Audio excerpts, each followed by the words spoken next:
માંડવી ખાતે ફ્રેન્ડશિપ ડેની અનોખી ઉજવણી કરાઈ।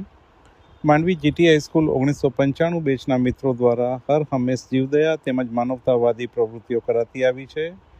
ત્યારે આજે ફ્રેન્ડશિપ ડેના દિવસે મિત્રો સાથે મળી દ્રબુડી તીર્થ ખાતે શ્વાનોને લાપસી માછલીને લોટ ખવડાવી અનોખી ઉજવણી કરતા આજના યુવાનોને અનોખો સંદેશ આપ્યો હતો। આ પ્રસંગે ગ્રુપના દર્શનભાઈ ઓઝા, પ્રિયાંશી ચંદ્રેશ માલમ, નિખિલભાઈ વાસાણી, નરેશભાઈ ભાનુશાલી, જયેશભાઈ સોની, નિલેશભાઈ સોની, ચંદ્રેશભાઈ માલમ, યુગભાઈ ભાનુશાલી, આયુષભાઈ ભાનુશાલી સહિત સહયોગી રહ્યા હતા। મારું નામ નિલેશ સોની છે। આજે અમે જીટી હાઈસ્કૂલ 1995 બેચના મિત્રો ફ્રેન્ડશિપ ડેની ઉજવણી કરવા માટે પવિત્ર તીર્થ સ્થળ દ્રબુડી ખાતે માછલીને લોટ, ગાંઠિયા અને શ્વાનોને લાપસી વિતરણ કરવા આવ્યા છીએ। ફ્રેન્ડશિપ ડે એટલે મિત્રતાનો કોઈ દિવસ હોતો નથી, પણ આપણે આ એક દિવસને પર્ટિક્યુલર ફ્રેન્ડશિપ ડે તરીકે ઉજવીએ છીએ।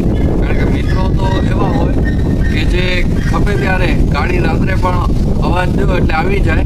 એવા જ અમારા ગ્રુપના દરેક મિત્રો છે કે ખપે ત્યારે દર્શનભાઈનો ફોન આવે કે આજે મિત્રો જીવદયાના કાર્ય કરવા જવું છે, તો અમારા ગ્રુપના દરેક મિત્રો હાજર થઈ જાય છે। એટલે આજે દરેક મિત્રોને અમારા જે હાજર છે અને નથી ગ્રુપના મિત્રો બારે છે એમને ફ્રેન્ડશિપ ડેની શુભેચ્છા।